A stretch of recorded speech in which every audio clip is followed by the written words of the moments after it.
আমি জানি বিহারের মুখ্যমন্ত্রী হয়তো প্রকাশ্যে মুখের কাপড় ধরে টানে ও গোপনে আরো কাপড় অনেক কিছু ধরে টানে, ওর চরিত্র খারাপ আমি জানি, ওর কথা বাদ দেন। কিন্তু আপনাদের জিজ্ঞেস করছি যে আপনাদের কেমন লাগলো দেখতে? ভালো লেগেছে তো? যুবকেরা, তরুণেরা, আজ আমরা ভারতের মুসলমান, এই ভারতবর্ষের পেপার কোন খুলে দেখো, ভারতবর্ষের মিডিয়া কোন খুলে দেখো, কম বেশি প্রতিদিন দেখতে পাবে কোনো না কোনো জায়গাতে গরিবের ঘরে বেটিদের উপরে অত্যাচার হচ্ছে। সেই মেয়েটার বয়স হয়তো 3 বছর, তাকেও ছাড়ছে না। সেই মেয়েটার বাচ্চাটার বয়স হয়তো 5 বছর, তাকেও ছাড়ছে না। সেই বাচ্চাটার কন্যাটার বয়স হয়তো 8 বছর, তাকেও ছাড়ছে না। এ ভারতের মুসলমান, অন্যকে কি করছে আমার দেখার দরকার নাই। মুসলমান তো তারা, নবীর উম্মত তো তারা, যারা দুনিয়াকে কাঁপিয়ে দিয়েছে, দেখিয়ে দিয়েছে নারীদের উপরে জুলুম হলে তাদের বিরুদ্ধে একদিন নয়, 2 দিন নয়, বছর বছর পর্যন্ত লড়াই করেছে যে জাতি, ওই জাতিকেই তো বলা হয় মুসলমান। এ যুবকেরা, তরুণেরা, আজ আমরা এত খারাপ হয়ে গেলাম, আমরা নারীদের ইজ্জত বাঁচানো তো দূরের কথা, আজকে দুঃখের বিষয় আমরা তাদেরকেই সাপোর্ট করছি যারা ক্ষমতার জোরে টিকে রয়েছে, আর তাদের চামচাগোনোয় নারীদের উপরে জুলুম করছে, তাদের আমরা গোলামি করতে লেগেছে।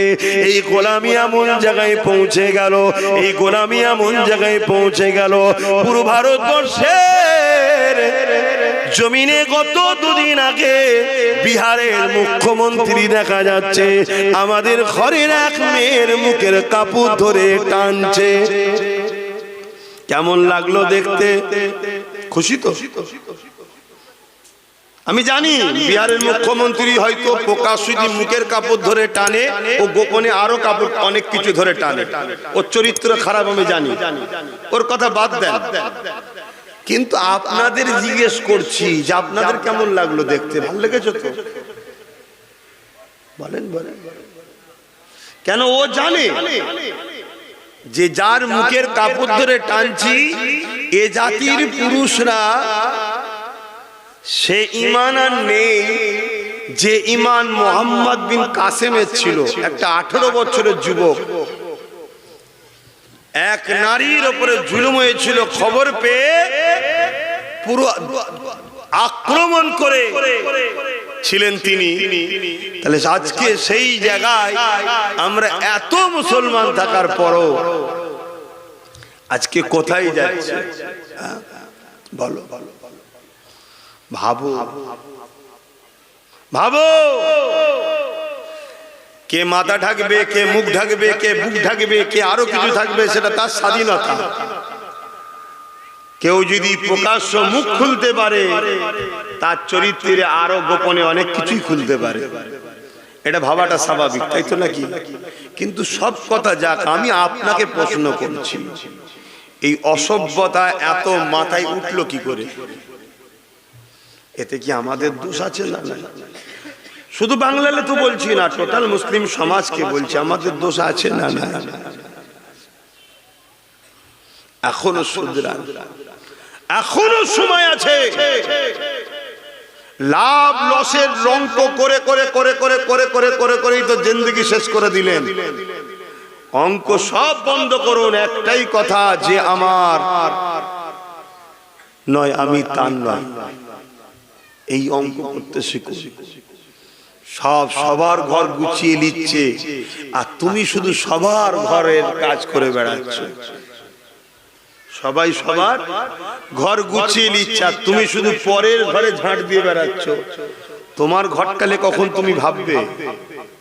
আমি বলবো না অন্যদের মতো জোর ঘর ভাঙো, ওর মেয়েটিকে তুলে নিয়ে আসো, যেমন বলছে, দেখছেন তো নাকি প্রকাশ্য মিডিয়াতে বলছে মুসলমানদের 10টা মেয়েকে তুলে নিয়ে আসতে পারলেই চাকরি পাবে। দেখেছেন আপনারা এই ভিডিওটা? কেউ মোবাইল গুলো নিয়ে কি করেন একটু দেখুন। যেমন উত্তরপ্রদেশের যে মুখ্যমন্ত্রী, এখন আমার দেশের জন্য এগুলো বলতেও লজ্জা লাগে, যে একটা সময় বলেছিল মুসলমানদের মেয়েদের কবর থেকে তুলে রেপ করা হবে, জানেন তো? দেখেছিলেন? এই কথা বলছে না। তাহলে এত বড় একটা কুখ্যাত সমাজ বিরোধী নোংরা মাইন্ডের লোক, সংবিধান বিরোধী লোক, সে একটা বড় রাজ্যের মুখ্যমন্ত্রী হয়ে যাচ্ছে। এখনো তোমার আমার খেয়াল নাই যে দেশ কোন গতিতে যাচ্ছে। তুমি এখন, আমি এখন ওই হাতির দেখানো দাঁত যারা দেখাচ্ছে সেকুলারের নামে, তাদের পিছনে এখনো ছুটছি তুমি আমি বলছি না তুমি কমনাল হও, কারণ ইসলামে কোনোদিন গোলামির জায়গা নয়। কিন্তু তার মানে এটা নয় যে আমি এমন একজনের উপরে ভরসা করছি যারই আপনজন, যারই ভাইয়েরা, তাদেরই উত্তরসূরিরা আজকে এত বড় বড় ইসলাম বিদ্বেষী নারী ঘটিত বা মুসলমানদের উপর আঘাত করছে, তারই ঘরের লোকের উপর আমি ভরসা করে বসে আছি। কি অসুবিধা হচ্ছে ভাবো। আসেন আমি আমার জায়গায় ফিরে যাচ্ছি। আল্লাহ নবী অনেক কষ্ট করেছিলেন এই সমাজে নারীদের ইজ্জতকে বাঁচাবার জন্য। এই জমিনে যখন মানুষ এক আল্লাহকে মানত না, 360টা নকল খোদাকে উপাসনা করত, তারা নারীদের ঘরে জন্তু পুঁতে দিত। আল্লাহ নবী এসে তাদেরকে বুঝাতে লাগলে, এ মক্কা মানুষেরা, এ এলাকা মানুষেরা, এই রোমের মানুষেরা, পারস্যের মানুষেরা, এই পৃথিবীর মানুষেরা, কেন তোমরা নারীগুলোকে এত অবহেলা করো? কেন তোমরা নারীগুলোকে জন্তু মুতে দাও? তারা বলতে লেগেছিল নারীরা হলো অশুভ, নারীদের বাঁচার কোনো অধিকার নাই। আল্লাহ নবী বলেছিলেন না, নারী অশুভ নয়, নারী হলো সেই জিনিস আল্লাহ বা কন্যা সন্তানদের এত নিয়ামত করেছে। কারো ঘরে যদি প্রথম কন্যা সন্তান হয়, এর মানে ওই নারীর বাবাকে মহান স্রষ্টা আল্লাহ জান্নাতে সুসংবাদ দেয়। যুগে যুগে নারীদের ওপরে জুলুম হয়েছে, আর নারীদেরকে ইজ্জত সম্মান ইসলাম দিয়েছে। জোরে বলুন সুবহানাল্লাহ। কিন্তু আজকে এই ভারতবর্ষের বুকে এমনও কথা শোনা যাচ্ছে, ইসলামের সম্বন্ধে মিথ্যাচার। এমনও শোনা যায় ইসলাম মেয়ে রেপ করা নাকি কোনো খারাপ বিষয় নয়। শোনা যায় না, যায় না? এটা এই যে মিথ্যাচার ইসলামের উপরে, এর কারণে আগামী দিন সর্ব জায়গায় মুসলিম পুরুষ তোমরা চারিদিকে মার খাবে। কেন এই মিথ্যাচার এমন ভাবে ছড়ানো হবে, মুসলমান দেখলেই পিটবে। কথা বোঝা ঢুকছে? এটা একটা প্ল্যান তৈরি করা হচ্ছে। যেমন আমি গতকালকে দেখলেন উড়িষ্যাতে অনেক জায়গায় বস্তিতে আগুন ধরিয়ে দিয়েছে, দেখেছেন? দেখেছেন কি বলবেন? এগুলো খবর রাখেন না? এই আগুন ধরানোর পিছনেও একটা কথা উঠছে, এটা আমি অনেক আগে থেকে জানতাম। কেউ একজন কিছু করবে, আমি অনেক আগে বলেছিলাম মুসলিম সমাজের মধ্যে এমন কিছু লোককে দিয়ে এমন কিছু কাজ করানো হবে যার দ্বারা পুরো মুসলিম সমাজকে চারিদিকে টার্গেট করা হবে। এটা অনেক আগে বলেছি। আজকে সেই জায়গাতে মুসলিম যেখানে থাকে সেসব বস্তিগুলো আগুন ধরিয়ে দেওয়া হচ্ছে, আর তাদেরকে একটা বিশেষ স্লোগান দিয়ে তাদের উপরে জুলুম করা হচ্ছে। আগামীতে আরো বাড়বে।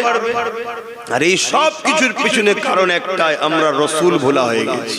আপনি ভাববেন এখানে রসুল ভোলা শুধু কি আছে? হ্যাঁ, আমাদের যে কাজ আমরা সে কাজ ছেড়ে দিয়েছি। আমাদের কাজটাই হলো নায়ের সাথ দিয়া জুলুমের বিরোধী করা। কিন্তু আমরা এতদিন করছি কি? জুলুমের সাথ দিচ্ছি, নায়ের বিরোধী করছি। করেছি না করিনি? আজ নয়, আলহামদুলিল্লাহ অনেক বাপ ভাই মা বোন পরিবর্তন হচ্ছে, নবী বংশের আওলাদ নওসাদের সাথ দিচ্ছে, এটা ভিন্ন বিষয়। কিন্তু আমরা এই পাপের মধ্যে অন্যায়ের বিরুদ্ধে জড়িয়েছি না জড়াই? আজ নাই নতুন করে মানুষ চেঞ্জ হচ্ছে। তবে হ্যাঁ এটা বলতে পারি এখনো আল্লাহর পক্ষ থেকে মার শুরু হয়ে যায়নি, এখনো সময় আছে তওবা আমাদের করে নেওয়া দরকার, এখনো টাইম আছে ফিরে আসা দরকার, এখনো টাইম আছে পরিবর্তন হওয়া দরকার। এ না জওয়ানেরা তরুণেরা, আমার নবী পাকের প্রেমিকেরা, আরে আমার নবী সাহাবারা নবীকে কেমন মহব্বত করেছে, ওই মহব্বত তোমাকে আমাকে করতে হবে। রাসূলুল্লাহ সাথ দেওয়ার জন্য সাহাবা হুজুরকে নিয়ে গিয়ে শুলিতে চাপিয়ে চাপিয়ে এক এক করে শহীদ করে দিয়েছে। শত শেষে আল্লাহ নবীর সাহাবী হযরত খুবাইব রাদিয়াল্লাহু তাআলা তিনাকে শুলিয়ে কাছে নিয়ে এসে বলতে লেগেছে, এ খুবাইব এবারে তোমাকে শুলিতে চাপানো হবে, এখনো সময় আছে, মুহাম্মদ রাসূলুল্লাহকে ছেড়ে দাও। আরে আমার রাসূলুল্লাহকে কেন ছাড়তে বলছে? আমার রাসূল ছিল জালিমদের বিরুদ্ধে আর খুবাইব ছিল রাসূলুল্লাহর সাথে, তার মানে নবী জালিমদের বিরুদ্ধে, সেই রাসূলুল্লাহ সাথ দিয়েছে বলে খুবাইব হুজুরের উপর জুলুম হতে লেগেছে। আজ তোমাদেরকে বলে দিয়ে যাচ্ছি, তুমি আমি যদি ন্যায়ের পক্ষে সাথ দিই, ইনসাফের পক্ষে সাথ দিই, মানবতার পক্ষে সাথ দিই, গরিবের পক্ষে সাথ দিই, এক কথায় নবীর গোলাম হিসাবে আমি আব্বাস সিদ্দিকী যে লড়াই লাভ নিয়েছি, ওই লড়াইয়ে যদি তুমি সাথ দাও তোমার উপর জুলুম অত্যাচার হবে, কিন্তু এই জুলুমকে তোমাকে সহ্য করতে হবে, এই জুলুম থেকে খাবলে গেলে হবে না, এই জুলুম থেকে পিছিয়ে গেলে হবে না, কেননা প্রত্যেকটা অন্ধকারের পরে অবশ্যই একটা আলো রয়েছে, রাত হয়েছে বলে খাবলে গেলে হবে না, অপেক্ষা করো, সময় আসলে অবশ্যই আলো ফুটবে, দিন হবে। ঠিক তেমনি আল্লাহ কোরআনে জানিয়েছে, হে আমার বান্দা বান্দিরে, অবশ্যই কষ্টের পরে আমি আল্লাহ তোমাদের শান্তি দেব।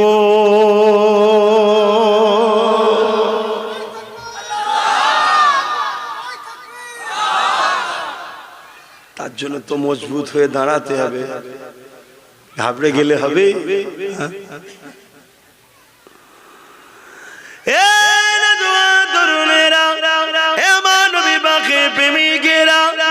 কতটা কষ্ট করেছে আল্লাহ নবী, কতটা কষ্ট করেছে সাহাবা হুজুররা ইসলামের জন্য। যখন আমার আল্লাহ পাক জানিয়ে দিলেন, জিবরাইল মারফতে আমার রাসূলুল্লাহকে বলে দিলেন, হে আল্লাহ পাকের নবী, আখেরি নবী হুজুর, আপনি আজকে রাত্রিতে হিজরত করে নেন, কেননা জালিমরা আপনাকে শহীদ করে দিবার জন্য তারা মিটিং করে নিয়েছে। এই সময় হযরতে জিবরাইল এসে আমার রাসূলুল্লাহকে জানিয়ে দিলেন, আপনি হিজরত করে নেন। এ যুবকেরা, তরুণেরা, আমার রাসূলুল্লাহকে হিজরত করতে হয়েছিল, কিন্তু আমার নবী পাক ঘর থেকে বেরোবার আগে 40 জন জালিম আমার রাসূলুল্লাহর ঘরকে ঘিরে ফেললো। 40 জন উলঙ্গ তরোয়াল নিয়ে আমার রাসূলুল্লাহর ঘরকে ঘিরে ফেলেছে। অনেক বড় কথা, আমার নবী পাক কিভাবে বেরিয়েছে আপনারা সবাই জানে। ওখান থেকে রাসূলুল্লাহ রওনা দিয়ে দিলেন। রাসূলুল্লাহর সাথে কে ছিল? হযরত আবু বকর সিদ্দিক ছিলেন। রাসূলুল্লাহর সাথে যেতে লেগেছে। এরকম সমান রাস্তা নয়, পাহাড় আর পাহাড়, পাহাড় আর পাহাড়, একটার পর একটা পাহাড় কি ওভারটেক করে করে রাসূলুল্লাহর সিদ্দিক আকবর যেতে লেগেছে। এতটা কষ্ট কেন করতে হয়েছে? কি জন্য নবীর উপরে এত জুলুম হলো? না নবী ইনসাফের পক্ষে ছিল, নবী মানবতার পক্ষে ছিল, নবী গরিবের পক্ষে ছিল, নবী নারীর অধিকারের পক্ষে ছিল, নবী সন্ত্রাসদের বিরুদ্ধে ছিল, নবী জালিমদের বিরুদ্ধে ছিল, নবী এমন করে এই জমিনের উপরে সভ্যতা, ইনসাফ, ইনসানিয়াত প্রতিষ্ঠিত করতে চেয়েছিল। তাই রাসূলুল্লাহর বিরুদ্ধে তৎকালীন জালিম শাসকরা লেগেছিল। এ যুবকেরা, তরুণেরা, একটা সময় দেখা যায় আল্লাহ নবীর নূরের কদম থেকে রক্ত বেরোতে লেগেছে, পাথরের কোনার আঘাত লেগে। সিদ্দিক আকবর তখন বলতে লাগলে, ইয়া রাসূলুল্লাহ, হাবিবাল্লাহ, আপনি আমার পিঠ মুবারকে উঠুন, আমি আবু বকর আপনাকে পিঠে করে নিয়ে নিয়ে নিয়ে মদিনা ইয়াসরিবে পৌঁছে দেব। কোন জায়গায় বলছে? যেখানে এরকম সোজা রাস্তা নয়, পাথরে কোন রকম ধরে আটকে উঠকে করে উঠতে হচ্ছে। এই পাহাড় পার করে আবার নেবে আবার একটা পাহাড়, এই পাহাড়ের রাস্তায়। তখন এত গাড়ি যাবার পাহাড়ে যে রাস্তা করেছে তখন ছিল না, কাঁটাযুক্ত গাছ ভর্তি, যেখানে একবার পা স্লিপ হলে পুরো নিচই। এরকম একটা পথের ওপরে আবু বকর সিদ্দিক নিজে চলছে, তিনারও পা দিয়ে রক্ত বেরোচ্ছে। সেই অবস্থাতে হুজুরকে বলছে, হুজুর আপনি আমার পিঠে আসুন, এই সুযোগটা আবু বকরকে দিন। কিয়ামত দিন আল্লাহ বললে আমি তো বলবো আল্লাহ আবু বকর আপনার হাবিবকে পিঠে তুলে নিয়ে ঘুরেছে। জোরে বলুন সুবহানাল্লাহ। ভাবু মোহব্বত কাকে বলে। আর আমার রাসূলের উপরে এই জুলুমটা কেন? নবী অন্যায়ের বিরুদ্ধে ছিল, জালিমের বিরুদ্ধে ছিল। আমি আপনাকে আবার একবার বলছি, প্রকৃত প্রেমিক তো সে যে নবীর সুন্নাতকে মানে। অনেকে আছে মুখে দাড়ি রেখেছে, কেন রেখেছেন? না নবীর সুন্নাত। মাথায় টুপি দিয়েছেন কেন? নবীর সুন্নাত। ভালো কথা, ভালো কথা। যেমন আমাদেরকে বলা হয় যে ফরজ ছেড়ে দিয়ে সুন্নত ওয়াজিব এই নফল নিয়ে টানাটানি করছো, বলে না বলে না কেন? নফলটাও ভালো কাজ, কিন্তু ফরজটা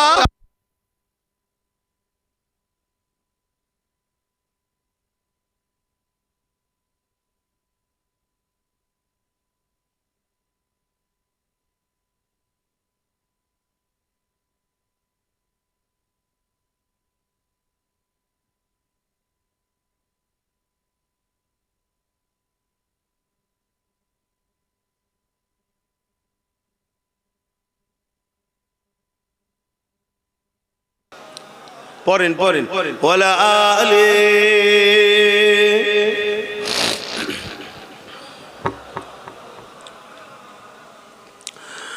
যাদের হৃদয়ে আছে আল্লাহর ভয়, তারা কখনো নবী ভুলে যায় না। আল্লাহর প্রেম ছাড়া কারো কাছে কোনো কিছু চাই না। যাদের হৃদয়ে আছে আল্লাহর ভয়, তারা কখনো নবী ভুলে যায় না। আল্লাহ প্রেম ছাড়া এই দুনিয়া কারো কাছে কোনো কিছু চাই না। রাতের আঁধারে যারা সিজদাতে রয়, দু চোখের আঁসুতে নদী যেন বয়। রাতের আঁধারে যারা সিজদাতে রয়, দু চোখের আঁসুতে নদী যেন বয়। ছলনা ঘাচানি যত আসো, ছলনা ঘাচানি যত আসো, পিছনে ফিরো তাকায় না। যাদের হৃদয়ে আছে আল্লাহর ভয়, তারা কখনো নবী ভুলে যায় না। আল্লাহ প্রেম ছাড়া এই দুনিয়া কারো কাছে কোনো কিছু চাই না। দিন কায়েমের পথে যারা অবিচল, তারা হলো আল্লাহর প্রিয়জন। দিন কায়েমের পথে যারা অবিচল, তারা হলো আল্লাহর প্রিয়জন।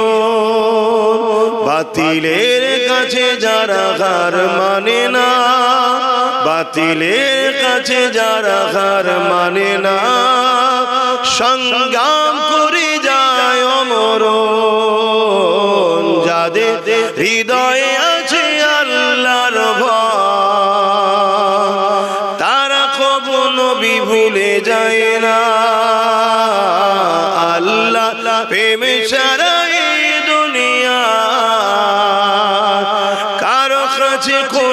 কিছু চাই না, রাতে আদারি যার সিজদাতে রয়, দু চোখের আঁসুতে নদী যেন বয়। রাতের আদারি যার সিজদাতে রয়, দু চোখের আঁসুতে নদী যেন বয়। চলো না গাছানি যত আসো, চলো না গাছানি যত আসো, পিছনে ফিরো তাকায় না, যাদের হৃদয়ে আছে আল্লাহর ভয়,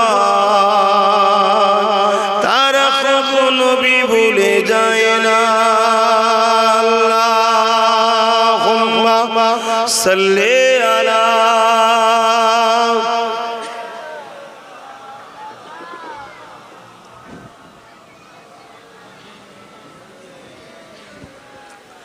আমার আব্বা জানেরা, ভাইরা, মায়েরা, বোনেরা, আমি আবার বলছি, আমার দেশের বর্ডার সিকিউরিটি, নিরাপদের জন্য বর্ডারে বিএসএফ আছে না নাই?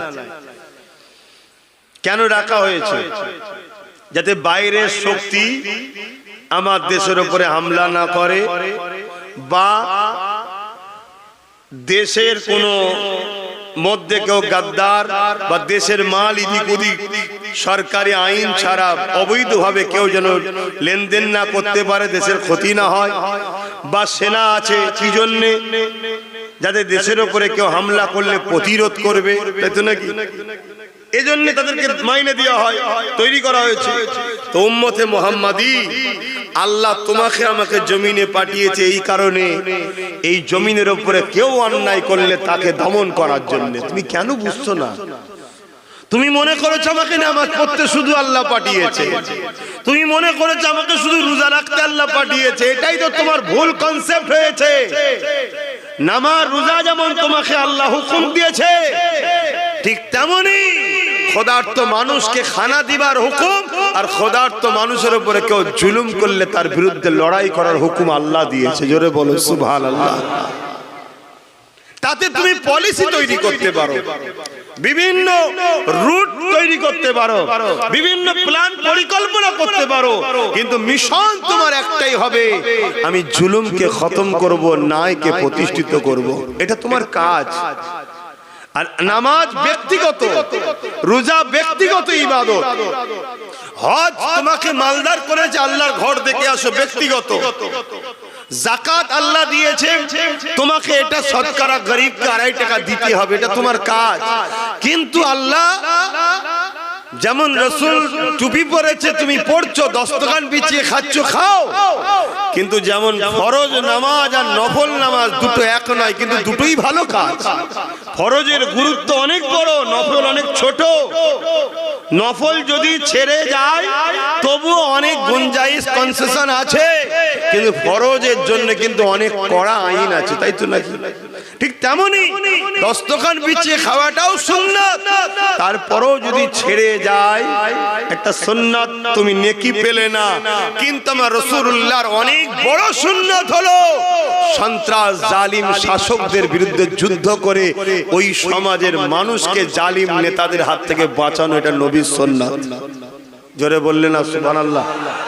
তো এইটা কে করবে বলো? সেই জায়গায় উম্মতে মুহাম্মাদি টুপি পরে দাঁড়িয়ে রেখে জালিম শাসকের সঙ্গে সাথ দিয়ে বলছে আমি নবীর সুন্নত রেখেছি। সুন্নত রেখেছে না উম্মতকে বোকা বানাবার জন্য রেখেছে, ভাবা দরকার। যদি সুন্নতের প্রকৃত দরদি হতো, যেমন ফরজ ছেড়ে নফল টানাটানি করতো না, ফরজটাও আদায় করতো, নফলটাও করতো, ঠিক না বেঠিক? তাহলে রাসূলুল্লাহর বড় সুন্নত হলো জালিমের বিরুদ্ধে লড়াই করা। রোমের বিরুদ্ধে রাসূলুল্লাহ লড়াই করেছে, পারস্যের বিরুদ্ধে লড়াই করেছে। কেন? এরা সব ছিল অত্যাচারী, স্বৈরাচারী, মানব সুরাতে পশুর নাই জালিম শাসক ছিল। আল্লাহ নবী তাদের বিরুদ্ধে লড়াই করেছে। হে উম্মতে মুহাম্মাদি, নিজের জায়গা ভুলে গেলে। আজ আমরা লড়াইকে ভুলে গেলাম, আজ অন্যায়ের বিরুদ্ধে লড়াই করা ভুলে গেলাম, ন্যায়ের পক্ষপাতিত্ব ভুলে গেলাম। এই ভুলে যাওয়ার দরুন আমাদের আল্লাহ আমাদের কাছ থেকে সম্মান, ইজ্জত মানুষের অন্তর থেকে তুলে দিচ্ছে। তাই আজকে আমরা মানুষের কাছে ঘৃণার পাত্র হয়ে গেছি। সবার মুখে একটাই কথা, মুসলমানকে শেষ করো। কেউ প্রকাশ্য, কেউ ভেতরে ভেতরে। তাই দোয়া করব, তার আগে ছোট্ট একটা কথা বলে যাচ্ছি, একটা উদাহরণ দিচ্ছি। সবাই আমাদের দুশ্মন, এটা মানেন তো নাকি? সবাই আমাদের মানেন তো? নমুনা বলে যাচ্ছি, শোনেন। একটা হলো প্রকাশ্য, দেখুন বিজেপি সরকার আমাদের ওয়াকফকে আইন করে লিখছে না লাইনে ওয়াকফকে। আর আমাদের রাজ্য সরকার দেখুন মুখে আমাদের দরদি, কিন্তু আমাদের ওয়াকফের আইনকে সাপোর্ট করলো না। দেখলেন তো, সবাই আমাদের দুশ্মন। বিগত দিনেও যারা ছিল তারা আমাদের দুশ্মনী করেছে না করেনি? কথা বলুন, হ্যাঁ কি না বলুন। সব সুযোগ সন্ধানী আমরা বুঝে উঠতে পারলাম।